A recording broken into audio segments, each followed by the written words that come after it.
Buongiorno bianconeri, j'espère que vous allez bien. Aujourd'hui, il est venu le temps enfin de vous faire ce résumé de toutes les vicissitudes judiciaires de la Juventus, au moins celles récentes, c'est-à-dire enquête plus-value, enquête sur le glissement des salaires à l'année fiscale suivante, etc., etc.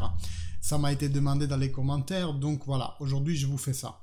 Après, j'espère pouvoir faire d'autres vidéos similaires qui reparcourent un peu toutes les vicissitudes dans ces années-là, dans les 10 dernières années. Et puis Calciopoli, j'ai parlé avec Juventibus, on est en train d'imaginer comment faire une sorte de documentaire traduit en plusieurs langues. Voilà, il y a des projets qui se montent. Mais aujourd'hui, on va parler des choses courantes en fait. Donc, vous pouvez partager cette vidéo si jamais on vous fait chier sur les réseaux sociaux, les interistes ou les autres anti-juventini. J'espère vraiment que ça va être un concentré de tout le n'importe quoi qu'on a vécu dernièrement. Donc, partagez au maximum cette vidéo pour connaissance des Juventini eux-mêmes et puis pour faire circuler un peu notre vérité à nous et qui est, enfin, sans être Juventini, je mets le logo de la Juventus, mais en fait, je pourrais même la faire comme étant un tifoso lambda pour n'importe quelle équipe, parce que ce qu'on a subi et ce qu'on continue à subir jour après jour, c'est vraiment injuste. Donc, n'hésitez pas, même dans les discussions sur Twitter, sur Facebook, à linker la vidéo. Faisons en sorte que ça soit une sorte de vademecum de toutes les raisons du monde juventino sur cette affaire-là. Et je vous invite, comme d'habitude, à liker et commenter la vidéo parce que c'est vos interactions qui rendent les vidéos plus visibles, la chaîne plus visible sur YouTube, et aussi de vous abonner si c'est toujours pas fait. Ici, on parle de Juve, on suit les matchs ensemble, pré-match, pendant le match, post-match, et il y a souvent des vidéos sur l'actualité et comme aujourd'hui, on creuse encore un peu plus des arguments un peu plus sensibles.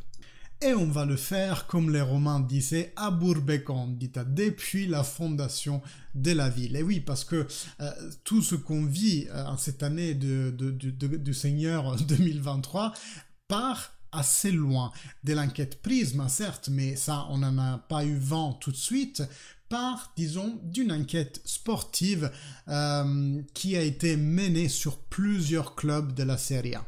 Déjà, l'année dernière, le cher procureur Kiné avait inculpé, et c'est pas parce que c'est inculpé que c'est vraiment coupable à la fin, nuance, avait inculpé la Juve et d'autres clubs d'avoir abusé du mécanisme des plus-values. Mécanisme que, je le rappelle, c'est vraiment répandu dans le monde du foot.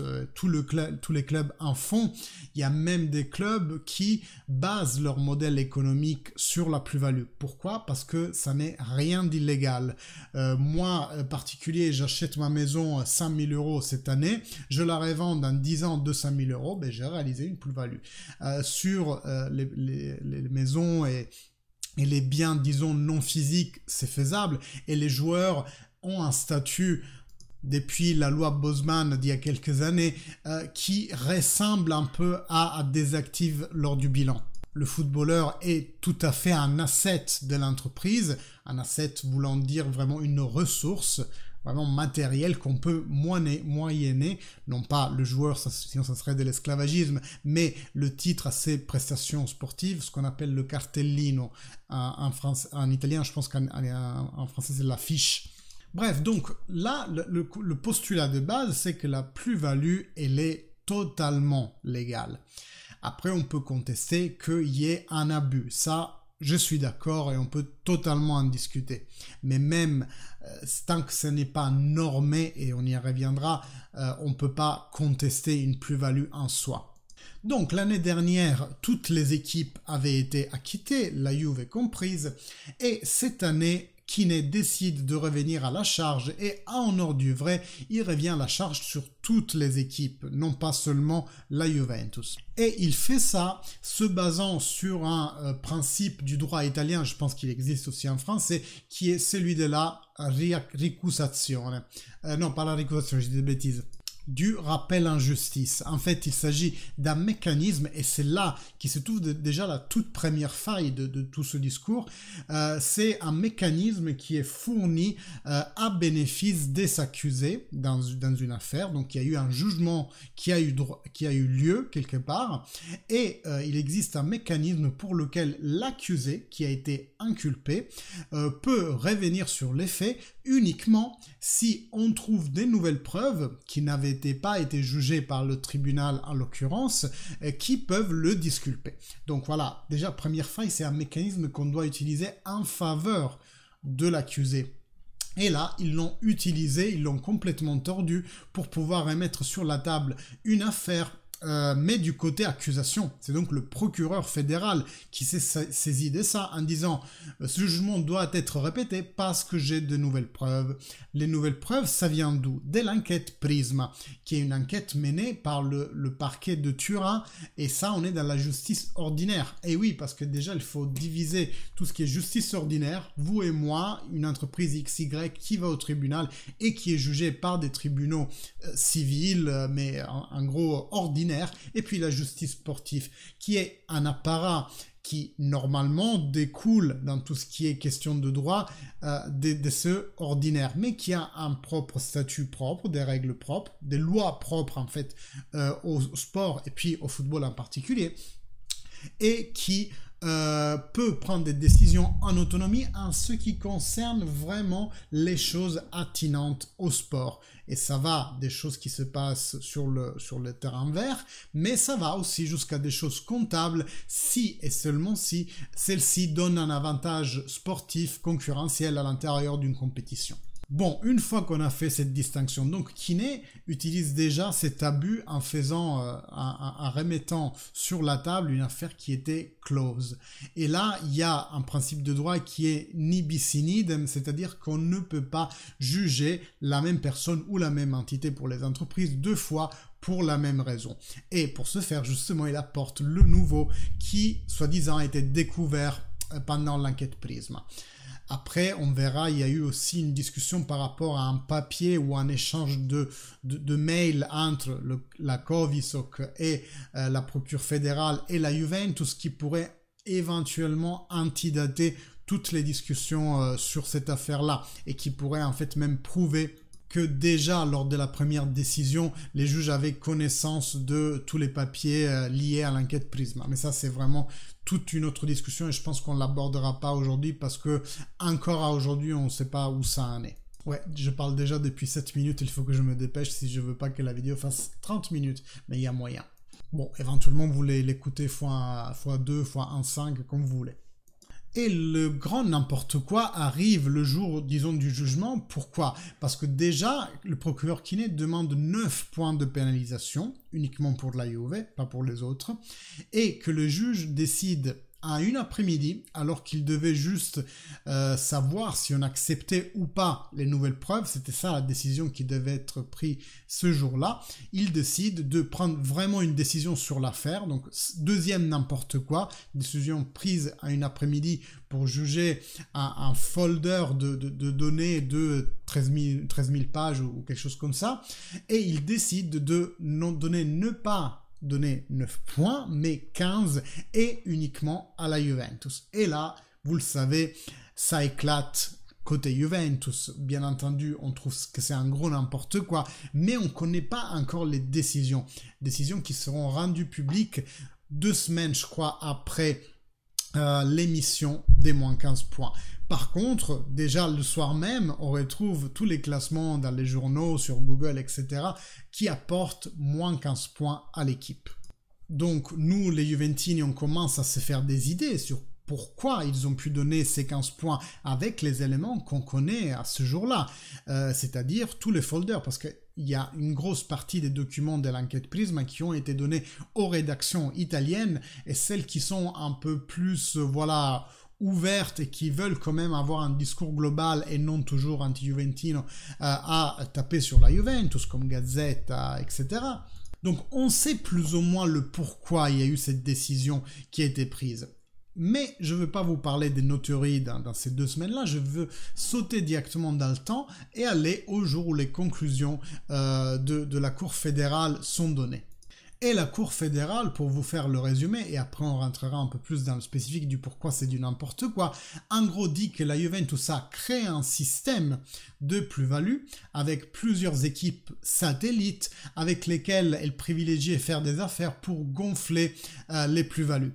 En vrai, c'est comme si moi je disais à quelqu'un, voilà, ce joueur vaut 20 millions, vas-y je te le vends 40 millions, comme ça je réalise une plus-value, je mets mon bilan, je le rends équitable et après je te retournerai l'appareil dans quelques mois, dans quelques années. Et le juge décide de donner les moins 15 points par rapport à l'article 4. Je vous disais que la justice sportive a son propre règlement qui vient compléter le règlement ordinaire qui vaut pour tout le monde. Et l'article 4 est un peu un tiroir fourre-tout. Pardon, un fourroir, j'ai fait un mix. C'est-à-dire que si il se passe quelque chose qui n'est régi par aucune autre norme du code de justice sportif, on peut l'appliquer à l'article 4. Mais l'article 4, il dit quoi? C'est en fait le fait d'être antisportif, de se procurer un avantage sur les autres par des moyens qui ne sont pas proprement dus au football, donc à ceux que tu produis sur le terrain de jeu. Être déloyal sportivement, si vous préférez. Mais le problème, c'est quoi? C'est que M. Quinet, le procureur fédéral, nous avait accusé pour l'article 31. L'article 31 qui régit la conduite des clubs vis-à-vis de tout ce qui est comptable, et notamment les plus-values. Si je dois faire un résumé, l'article 31 dit que le bilan d'une société doit être sain, lui permettant de s'inscrire au championnat, et que si donc tu falsifies ton bilan et que cette falsification elle est aussi importante de te permettre de t'inscrire au prochain championnat de Serie A, eh bien tu as effectivement commis une faute. Et il y a eu des cas dans le passé, il y a eu le Hellas Verona qui a réalisé des plus-values d'un montant tel sans lesquelles plus-value elle n'aurait pas pu s'inscrire au championnat. En gros, genre, il lui manquait 20 millions pour avoir un bilan sain, un bilan accepté par la Lega Serie A et qu'on pouvait présenter pour dire « je suis sain, je peux rentrer ». Et il a réalisé une plus-value qui lui a permis, grâce à cela, de s'inscrire. Sans quoi, ils auraient pratiquement déclaré faillite. Et donc, il y a eu des cas dans le passé où des sociétés ont été punies pour l'article 31. Sauf que c'est pas le cas de la Juventus qui, en plus de ça, a fait dans les années précédentes deux récapitalisations aux alentours de 700 millions. Donc, a injecté de la vraie liquidité dans le système. Oui, elle a fait des plus-values, mais aucun autre club n'a mis sur la table de sa poche 700 millions. Donc, résumons. On nous accuse pour l'article 31, donc la Juventus prépare sa défense pour le jour J, se basant sur des contre-arguments de l'article 31. Jamais il a eu lieu une pensée qu'on pouvait nous accuser de quelque chose d'autre. C'est pas on t'accuse de meurtre et après le jour J, on dit ben non, t'as fait un vol à main armée aussi. Donc tu peux pas te défendre sur le deuxième. Ça doit être notifié avant le pourquoi on t'accuse. Comme ça, tu peux préparer ta défense. C'est un des principes inniables du droit. Et s'il y a des avocats entre vous, vous devez le reconnaître. Le droit à la défense. Et donc, de savoir aussi de quoi on est accusé. Donc, changement d'article. La Juve n'a pas pu se défendre pour ceux sur lesquels elle était accusée. Jugement non équitable parce que les plus-values par leur propre nature tu les fais à deux, tu les fais pas tout seul, donc si tu punis une équipe qui a gonflé le bilan, il y a forcément des complices dans les autres équipes, en Italie et à l'étranger. Et c'est là qui se cache le vice, parce que pourquoi on ne nous a pas inculpés pour l'article 31? Parce qu'il n'y avait pas lieu d'être. Dans d'autres jugements, dans d'autres jurisprudences avant, il y avait eu des équipes qui avaient été disons, acquitté pour les plus-values parce que personne ne peut savoir quelle est la valeur réelle d'un joueur. Moi, je crois en tel joueur, je sais que ça va devenir un crack, je suis disposé à mettre sur le prix, sur la table, 30 millions par exemple. Et puis, n'oublions pas que le prix le fait le marché. Donc, si je sais que le vendeur est en difficulté et a besoin de liquidité, peut-être que je peux tirer sur le prix. A contrario, si le joueur que je veux a encore 3 ans de contrat, c'est le vendeur qui va tirer le prix. Donc voilà. On ne peut pas établir le prix d'un joueur. Et pourquoi on nous a accusés sur le 4, article 4, et non sur le 31? Simplement parce que l'article 31, lui, il prévoit que des amendes administratives, donc on aurait dû juste payer de l'argent, alors que l'article 4, lui, il permet de retirer des points. C'est ça la grosse saloperie de l'affaire. Ils ont changé d'article le jour J pour déjà que tu puisses pas te défendre et en plus qu'on puisse t'enlever des points. Parce que là, avec l'article 31, ils auraient pas pu t'enlever des points. Revenons juste 2 secondes par rapport au ni bis in idem, le fait qu'on ne puisse pas juger une même entité ou personne pour la même affaire.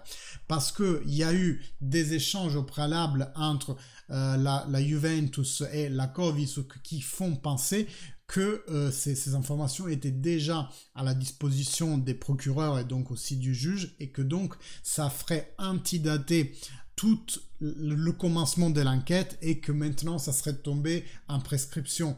Mais bon, la prescription, on la connaît, hein, c'est un escamotage facile et moi ça me ferait chier que la Juve s'en sorte avec pour un cheveu, pour un truc vraiment de prescription alors que réellement on n'a rien fait. Venons maintenant au deuxième filon qui est toujours dans la justice sportive mais qui prend sa source dans l'enquête ordinaire Prisma. Pourquoi? Parce que l'enquête Prisma, elle va aussi chatouiller la Juventus sur tout ce qui est glissement de salaire. Vous le savez, pendant le Covid, toutes les sociétés se sont retrouvées vraiment en crise financière. Pourquoi? Parce qu'il n'y avait pas des matchs, donc il y avait les stades non utilisés, l'équipe ne jouait pas. Après, quand on a recommencé, il y a eu une longue période, hein, je crois 1 an comme ça, sans spectateurs payants, et donc pareil, hein, pas de rentrée, et pas de rentrée, ça veut pas dire juste les places, hein, ça veut dire tous les gadgets à côté, les ventes qui se font pour la Juventus dans le centre commercial à côté, qui appartient à la Juventus, au Juventus Store. Voilà, il y a tout un écosystème qui ne marche pas. Et nous, en cette période, on avait investi sur Cristiano Ronaldo et en plus le Covid a eu un impact beaucoup plus fort sur les grandes sociétés. Plus tu as d'argent potentiel à gagner, plus forcément t'en perds si ton stade est fermé. Ça me semble logique comme réflexion. Et donc, la Juventus et toutes les autres sociétés s'étaient retrouvées à l'époque du Covid, vraiment hein, la première vague, hein, vous vous souvenez, hein, quand on a appris ce que c'était rester 24 heures sur 24, 7 jours sur 7 à la maison, c'était vraiment cette période noire-là. Les sociétés sont allées vers la Ligue en disant, ben nous on fait quoi? Parce qu'on a des salaires qu'on paye et en face, on n'a pas de rentrée. Et la Ligue a dit, ben écoutez, moi je peux pas établir une loi commune pour tous les clubs, regardez vous avec vos joueurs, avec vos entraîneurs, vos membres du staff, comment vous pouvez faire pour délayer les salaires à l'année prochaine, enfin trouver des solutions. La Juventus, les solutions qu'il a trouvées, et ça a été la première équipe à faire ça et à le rendre notoire, c'est de demander simplement à ces joueurs d'avoir un deal, et quand il y a un deal, il y a forcément des contrats individuels, des avenants au contrat principal. Moi, je parle avec Bonucci et je dis, bah, écoute, t'as ce contrat-là, par contre, je te fais cet avenant-là, est-ce que tu es d'accord? Et l'avenant, pour tous les joueurs de la Juventus, contenait simplement le fait de renoncer pour cette année-là à 4 mois de salaire, et prendre une simple résolution que si le championnat aurait repris dans cette même saison, il y aurait au moins 3 salaires qui auraient été restitués. Donc les joueurs ont accepté individuellement ce deal. Certes, il y a eu des négociations un peu comme s'il y avait un syndicat des joueurs. À ce moment-là, c'est les Chiellini et les Bonucci qui ont fait vraiment, qui ont moyenné cette négociation entre la Juventus et tout le vestiaire. Et donc, des papiers ont été prévus. Sauf que ils n'ont pas été, du moins qu'on sache, enfin, ceux qui ont été saisis à la Juventus par la Guardia di Finanza, ces copies-là n'ont pas été contresignées par les joueurs. Et ce qu'on nous reproche, entre autres, c'est qu'on ne les a pas déposées à la Lega Serie A. Mais moi, ça m'étonnerait vraiment. Ça, c'est un truc un peu encore un nombre de cette enquête. Moi, je pense qu'en vrai, on les a déposées parce que la Juventus fait les choses bien. En plus, c'est les cotés en bourse. Et on vient d'ailleurs à la partie bourse. Pourquoi? Parce que il y a des lois comptables pour les entreprises classiques et puis il y a des lois comptables qui sont propres aux entreprises cotées en bourse, qui doivent donc déclarer selon certains principes spécifiques. Et ça, c'est un premier point de douleur pour la Juventus parce que il y a eu des expertises que la Juventus a demandé à plusieurs cabinets comptables internationaux, les Deloitte, les Ernst & Young, voilà. On a dit, ben nous, on compte afficher notre bilan comme ça. Qu'est-ce que vous en dites? Et ces sociétés-là ont donné un certain avis. Mais la Covisok, qui est l'entité italienne qui règle justement les comptes des sociétés en bourse, n'était pas d'accord. Et là, il y a eu plusieurs échanges d'aller-retour, même avant l'enquête, tout ça, hein, qui ont été reportés aujourd'hui, et qui disent que les deux n'étaient pas d'accord. La Juve s'est entêtée à dire, moi, il y a Deloitte et un Young qui me dit que c'est bon, donc ça veut dire que c'est bon, parce que c'est des cabinets internationaux, etc. Et la Covisok n'était pas d'accord. Donc ça va se résoudre dans le tribunal ordinaire, donc ça veut dire dans 1 an, 2 ans, 3 ans, ou je sais pas quand, le fait de faire des expertises comptables reconnues par tout le monde, par la Juventus et par la Sovico, qui vont dire, oui, la Juventus l'a fait en mauvaise foi, alors dans ce cas-là, on va payer, on est des méchants et tout ça. Ou alors, non, la Juventus l'a fait en bonne foi parce que Deloitte et Ernst & Young leur ont dit que c'était bon. Une autre chose sur laquelle on nous accuse vis-à-vis de ce glissement des salaires, c'est le fait qu'on a communiqué en bourse une information non correcte. En effet, la Juventus a fait un communiqué de presse en disant que les joueurs renonçaient à l'intégralité des 4 mois de salaire, et ce communiqué, on peut encore aujourd'hui le retrouver dans l'historique des communiqués officiels de la Juventus. Par contre, après, la procure a été prendre des captures d'écran, des conversations WhatsApp du groupe équipe où c'est clairement dit que y a au moins 3 mensualités qui seront restituées si le championnat reprenait. Et effectivement, derrière, il a repris. Donc, est-ce qu'on peut nous accuser de ça? La réponse est non, parce que même si la communication au grand public peut être erroné, et ça peut arriver dans une entreprise, tout ce qui est communication envers les actionnaires de la Juventus, elle rentre dans un cadre spécifique. La Juventus ne fait pas que des communiqués là sur leur site et après ils laissent les actionnaires à les regarder. Non, ils font des révisions tous les 6 mois pour les actionnaires, des gros comptes rendus gros comme ça qu'il faut potasser aussi, où après il y a tout le détail qui est expliqué. Et dans ces documents, il est clairement expliqué la même chose qu'on a expliqué aux joueurs. Donc la Juve a été très transparente avec ses actionnaires. Et les actionnaires, ça peut être aussi des gens comme vous et moi qui ont mis 50 balles dans le projet Juve. Vous et moi, dans ce cas-là, on aurait reçu ce gros truc à potasser où les choses sont dites claires et nettes. Après, c'est à nous d'aller nous informer sur nos investissements. On est d'accord?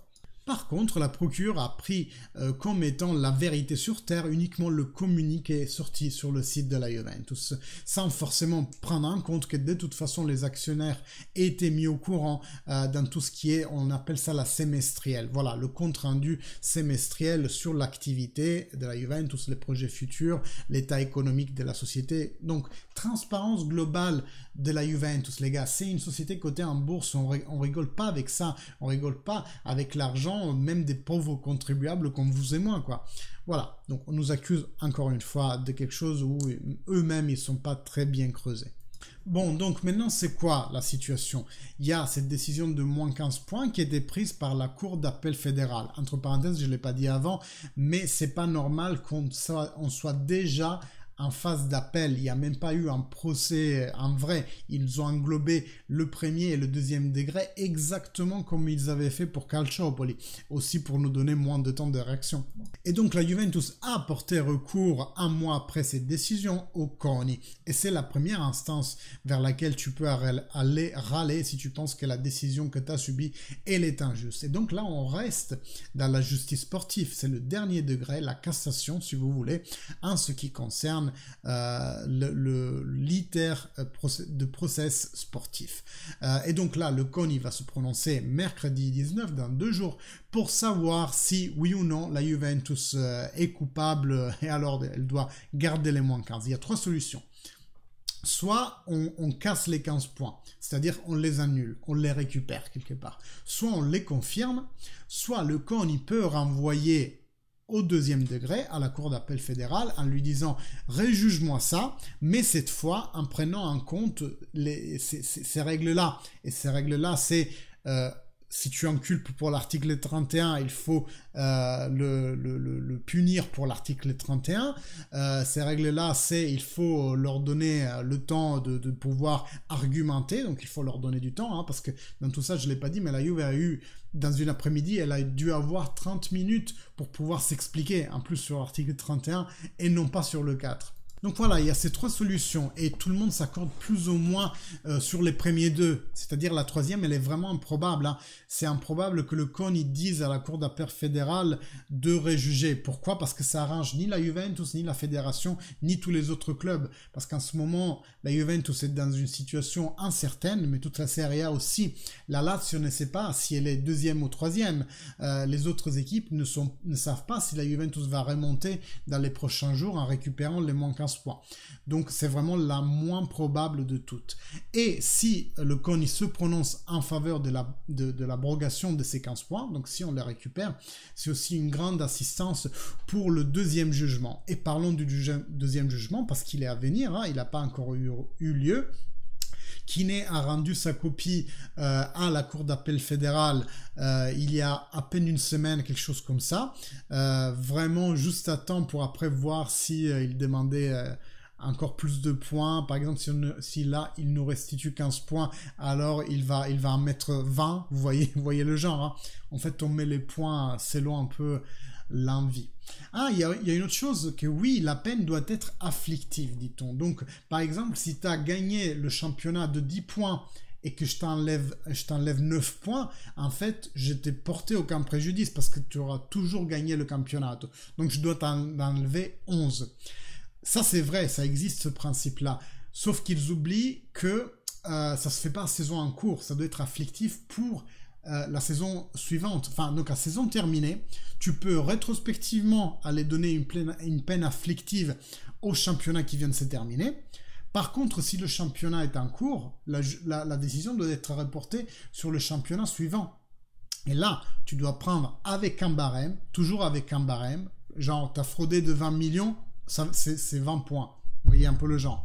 Alors que là, il n'y a aucun barème. Et tu dois donc reporter la décision sur le championnat suivant s'il y en a un en cours.